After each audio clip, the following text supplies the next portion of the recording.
Para pembelajar, kita sekarang ada di segmen kedua dari diskusi tentang multi-beam echo sounder. Di segmen ini kita akan membahas dua jenis multi-beam echo sounder yang penting untuk diketahui. Walaupun pada akhirnya, apapun jenis multi-beam echo sounder yang kita pakai, prinsip pemeliharaan untuk pengoperasian dalam rangka mencapai ketelitian dan akurasi perolehan data akan tetap sama. Apa yang perlu kita ketahui tentang tipe-tipe multi-beam echo sounder ini? Mari kita ikuti paparan berikut ini. Yang pertama adalah bahwa sebuah multi-beam echo sounder melakukan pengukuran jarak vertikal atau R yang diperlihatkan pada paparan ini. R diukur dari sensor atau dari muka transducer sampai dengan dasar perairan.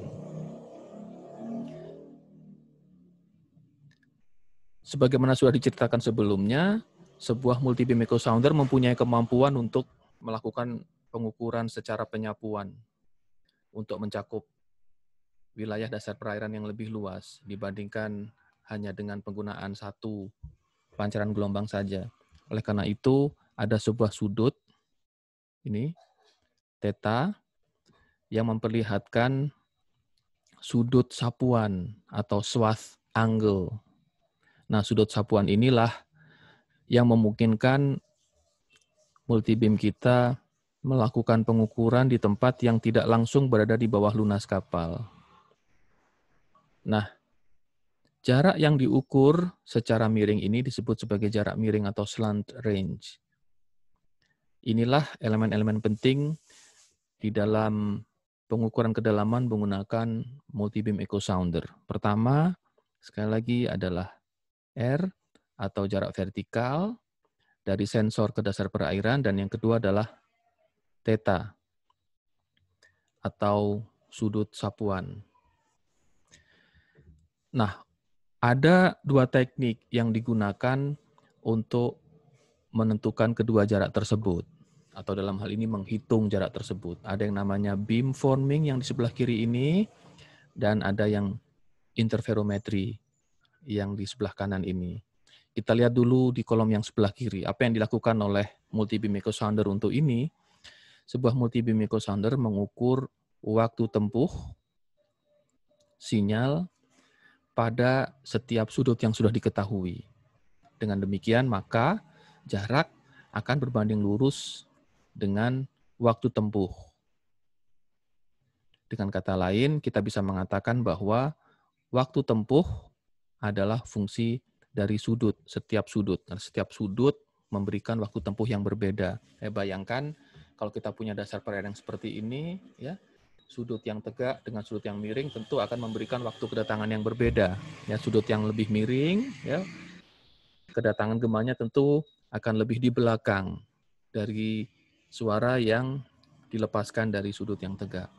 Nah, ini yang pertama. Yang kedua adalah interferometri. Apa yang dilakukan di sini adalah melakukan pengukuran sudut dari gema yang kembali pada waktu tertentu.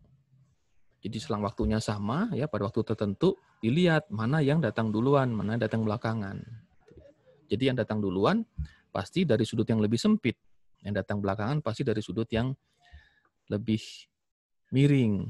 Dengan kata lain bisa dikatakan di sini bahwa jarak tegak akan setara dengan keterlambatan dari kedatangan setiap gemanya itu masing-masing yang dilepaskan.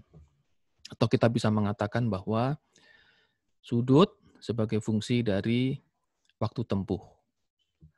Apapun, sekali lagi, apapun teknik penentuan yang digunakan di dalam multi-beam echo sounder, hal terpenting yang ingin didapatkan adalah jarak. Jarak tegak dari sensor ke dasar perairan. Nah, dengan kemampuan seperti itu, maka yang bisa kita lihat di sini adalah bahwa Dengan menggunakan multi-beam echo sounder, kita bisa mendapatkan perbaikan produktivitas. Contohnya misalnya untuk menyapu atau menutupi seluruh wilayah ini akan diperlukan 1, 2, 3, 4, 5 lajur. 4, 5 lajur. Tetapi dengan menggunakan multi-beam echo sounder, kita bisa lakukan dengan lajur yang lebih sedikit, hanya 1, 2, dan 3.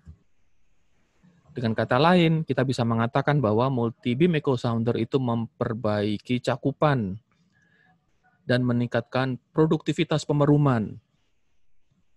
Memperbaiki cakupan dan meningkatkan produktivitas pemeruman dibandingkan dengan kalau kita menggunakan single beam echo sounder.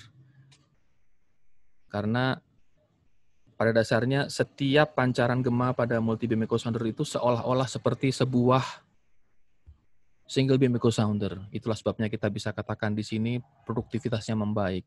Echo sounder memperbaiki resolusi pengukuran. Demikianlah cerita kita mengenai jenis-jenis echo sounder. Selamat belajar.